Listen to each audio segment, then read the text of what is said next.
Hi students, BSc nursing first సెమ్‌కి సంబంధించి ఈరోజు మనం ఎనాటమీ నుంచి ఒక 5 మార్క్స్ క్వెషన్ అయితే నేర్చుకుంటాం అనమాట. సో, ఒక 5 మార్క్స్ క్వెషన్ ఏంటన్నా అంటే ఇది చాలా ఇంపార్టెంట్ క్వెషన్. చాలా సార్లు రిపీట్ అయితే అయిందనమాట. సో, అందుకే ఈ వీడియో అయితే చేస్తున్నాను.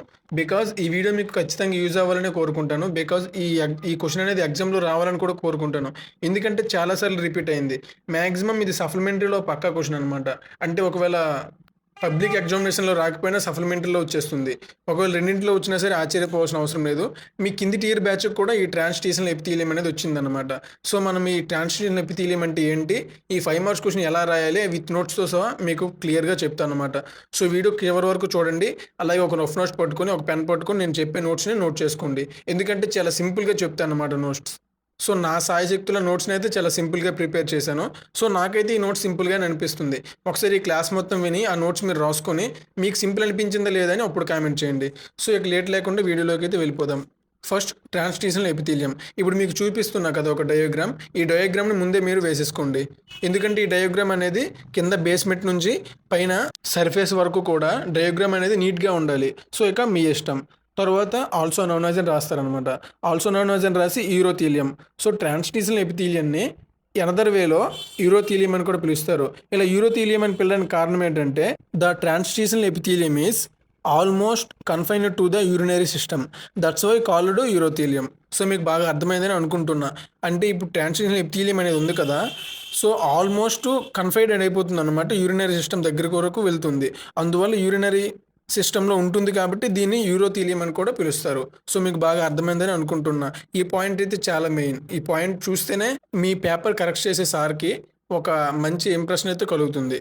సో, తరువాత డయాగ్రామ్ అనేది చాలా ఇంపార్టెంట్ కాబట్టి మీకు ఒకవేళ కుదిరితే యూరినరీ సిస్టమ్ డయాగ్రామ్ అయితే వేయండి. చాలా చిన్నగా అనమాట. చాలా షార్ట్‌గా యూరినరీ సిస్టమ్ డయాగ్రామ్ వేసి కింద యూరినరీ సిస్టమ్ అని చాలా అందంగా రాస్తారనమాట. రాయకపోయినా పర్వాలేదు. బట్ డయాగ్రామ్స్ అనేవి వేస్తే ఇంకా ఇంప్రెషన్ కలుగుతుంది కదా! సో, అందుకే నేను దాన్ని స్కిప్ అయితే చేశాను. తర్వాత మీరు స్ట్రక్చర్ అని హెడ్డింగ్ పెడతారు.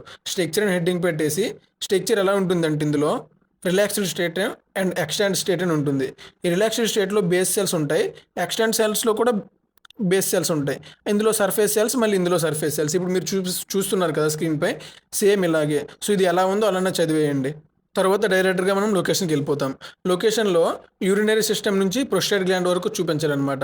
సో, యూరినరీ సిస్టమ్ ఎక్కడ లొకేటెడ్ అయి ఉంటుంది?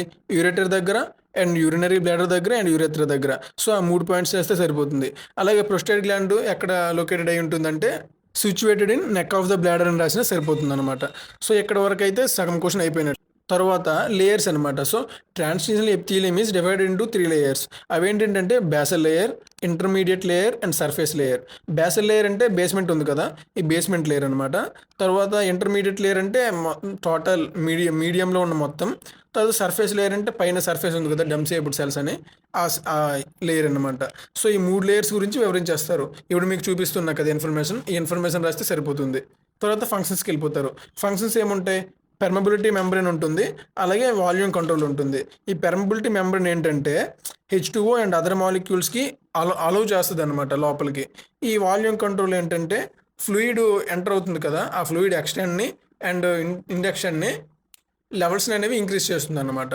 సో, మీకు ఇప్పుడు ఇది చూపిస్తున్నట్లు రాసిస్తే సరిపోతుంది. సో, మీకు బాగా అర్థమైందని అనుకుంటున్నా స్టూడెంట్స్. ఒకవేళ ఏమైనా డౌట్ ఉంటే మళ్ళీ కామెంట్ చేయండి. కామెంట్‌లో రిప్లై అయితే ఇస్తాను. సో, నోట్స్ అయితే చాలా సింపుల్‌గా రాశాను. అలాగే ఒక పేజీలో తేలిపోయేటట్టు రాశాను. బట్ మీరు ఇది ఎక్స్టెండ్ చేసుకోవాలి. సో, కొంచెం పెద్దగా రాయగలగాలన్నమాట. సో, నేను చెప్పిన పాయింట్స్ ఉంటే చాలు మాక్సిమం మీకు 3 మార్క్స్ అయితే పడిపోతాయి.